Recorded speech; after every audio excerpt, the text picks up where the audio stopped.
They say you can't do this, can't do that. Main karawang, noloshada niskale. Wali raw subsade, meli raw na behe. Cause I wanna be.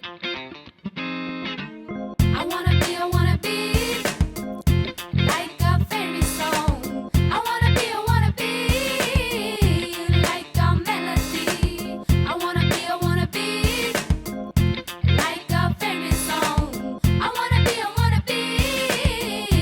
like a melody. I love to write poetry. I love to sing. I write music, and it's a type of way for me to express my happiness, to express what I'm doing, to express where I want to get. And then usually in my songs, I just talk about things that inspire me or where I want to be and all this other things. I've wanted to be a teacher. That's a dream I had, but I'm starting to like math and science and getting into chemistry, and I'm just like, you know what? I want to do this. I want to be an engineer, some type of an engineer. And then sometimes I'm like, I have no idea like of really what I want to be because I'm so involved in so many things. So I always tell myself, just dream big, imagine, you know. So I would like jot down something and be like, you know what, I want to do this, I want to be this. It's like I'm always open to things, and I'm very happy about a lot of things. And I always want to thank, you know, everyone that got me here. Try to remember my past and like how things were just so different for me, how things were difficult for me to get to this. Well, I was born in Kenya, that's in Africa. I lived at a refugee camp, and the camp Kakuma 2, and there's a 1. So we lived in Kakuma 1. Kakuma refugee camp. These were how the houses were back in Kakuma. And I remember like, you know, sometimes when it rained, like water would come into our house. And we would sleep on the floor. It's sandy and you have no cover. Like you just, you know, sleep on the sand. I used to go like travel to places to get water because sometimes the wells where we lived were not, they weren't working, there was no water. So I would travel to different villages to get water. And this would be probably me, just in the water when it rained, playing in the mud. Because once it rains, like it rises and then, you know, it dries again. Whenever we wanted to get food, the US would like bring food, and it would be in boxes just like this, and we would get in line behind fences. But usually it was all mainly the parents doing this. They would get in line behind fences, and they would like, you know, call your name, and you pick up a box. And sometimes there were riots, you know, where people would like skip and weren't able to get what they wanted to get. Then we were in line waiting for water, and then out of the blue there were just gunshots, and you know, and I'm standing there, and like I have no idea what should I do. Should I run? Should I, you know, dive? What should I do? So this lady, like, I see people calling out their daughters, their kids. They're like, let's go, get down. I always dreamed, and I said when I was there, you know, they talk about America. You know, America's this, America's that. You get to be what you want to be. You get to do what you want to do. And I always thought that was, you know, that was a dream for me too. Like, I really want to go to America.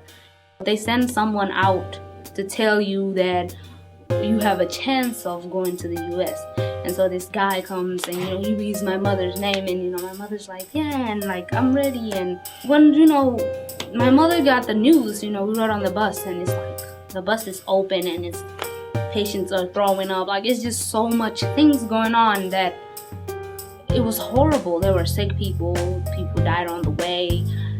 And, you know, we're on this bus, and we would stop at places, and, you know, I don't know, I just couldn't stand the bus because we were all packed in and no space, nothing. And I remember when I first got off that, it was like a truck, and it was all open. I got out and having to close my eyes because there was a dust bowl. Like, it was just so red everywhere. You couldn't see no one, nothing. You would just be sand in your face, and I would just cover my face. But still, like, I still have those dreams. I don't know why, like dust in my face. We were scheduled to leave 2000 and I believe it was 2001. Yes, we were scheduled to leave in 2001, somewhere in September. And I guess something happened in the US during that time, and so it was held back, and we were told we had to wait. And the immigration process slowed down and all these other things, and we were so nervous. So then I'm like, no, Mom, we'll get to go, don't worry. I remember telling her, Mom, remember, I'll be the pilot who comes back for our people. And she's like, yes, I want you to be a teacher, I want you to be a pilot. Like, I'm so into this world. I'm like, I want to be this, I want to do this, I want to help people. And she's like, okay. She's like, you'll be my pilot. I'm like, okay. And I'm like, I'm like, okay. So we waited and waited, and then somewhere in December we left, 2003. I remember, and then I'm like, we're gonna get in an airplane? They're like, yeah. I'm like, they're like, yeah. That's all I say. Is scared. I'm shaking. I'm nervous. And then I'm like, I don't know. So I get in. They give us gum. I just started feeling like my whole life changed.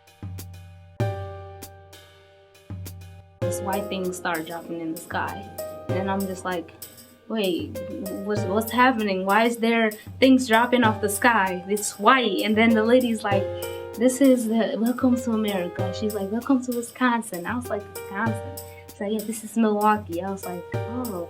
So then I guess it was snow, so I got out the car and I stuck my tongue out. I'm like, I'm gonna catch this, and like I'm trying to catch everything. So I came to America on December 9th, 2003. And my education level was not, it wasn't great. I could say hi, my name is, probably count to 1 to 3. And I had no idea of the American ways of doing things. Like, when I first came into the class, I was like, can I go wash my face? And the teacher was like, yes, you can. So I went out of the class and I went to the bubbler and started washing my face. And they're like, no, that's not how you do it. You don't do that.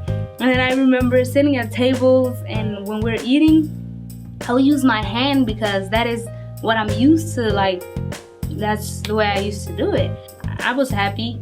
I came and everything, but I went through so many roles. It was very bumpy. I thought, I would never be able to speak English, to read or write in English. And here's these adults who they just care. I didn't, have this support. I didn't even think adults help teens. It was so new to me. It's like a new concept.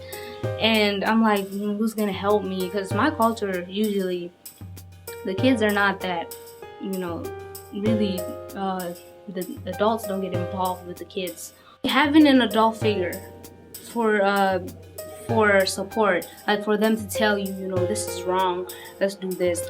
And like just having like an after school area for them to be at. Like here, like our next generation, it's like you can come and enjoy your life in a better way than being in the street and representing the bad. It's like they're so open, like they're very fun, and I love it. That's why I come here. I actually get tutored, or I get help. I have something to do after school. And here, our next generation is very, very helpful, very supportive in making you do better things with your life, doing positive things instead of being in the street. You could be somewhere doing something. So I didn't really think that I was going to be able to connect with the teens. I thought I was going to have a different view, and like I wouldn't get close to the teens. Probably they're different from me or whatever. But then as time came on, like I started making new friends, and it was just awesome. And now we act like we all know each other. I know everyone's name, and when I come, they're like, oh, here comes Sahara. I'm like, yay. And it's just so fun. I signed up for the teen program, and since that day I just keep coming every day, and I just love it. There's always something to do. You're always on the move, you know. If we can record our own songs, beats, all this, like you can just express yourself. Unity to share our stories and bring God's rebirth into our kids. The laws on the street just made it hard for me and everything. Just, I'm serious. Like I'm always like, you know, there's a reason I come here. I come here sometimes because I like expressing myself.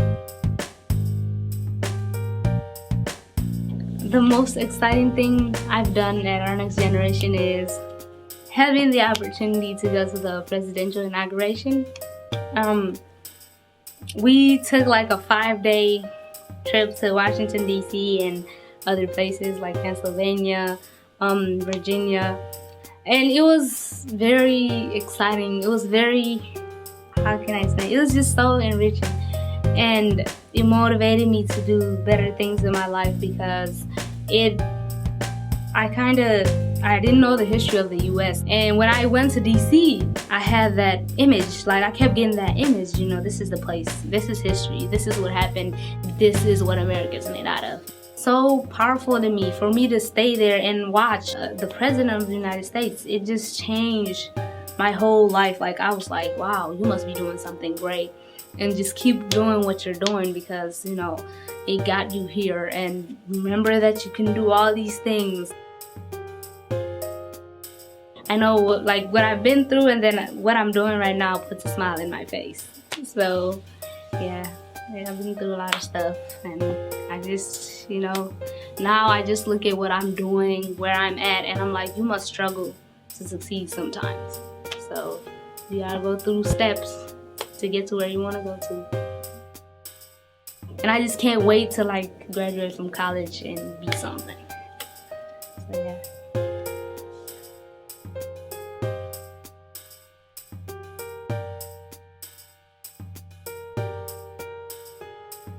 I thought I could wake up on the moon, maybe making signatures on the stars, constellations, start shooting like a message in my heart for a heart attack. I wanna be just like that, roger that. Maybe when I look back in my future, before what I had done, I will wake up in a routine and stop in between. Crazy, huh? I will be a successful Oprah on television, talking about how I can be labeled all the way. Then I made a mistake. I remember life is not about being perfect. How many straight aces you can make? Pace yourself on an interval you can walk within. Don't let danger control what you can control. What you say can sometimes be a drug that levels another person's words, thoughts, actions, and reactions.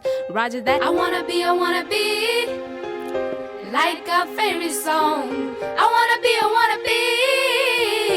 like a melody. I wanna be like a fairy song. I wanna be like a melody.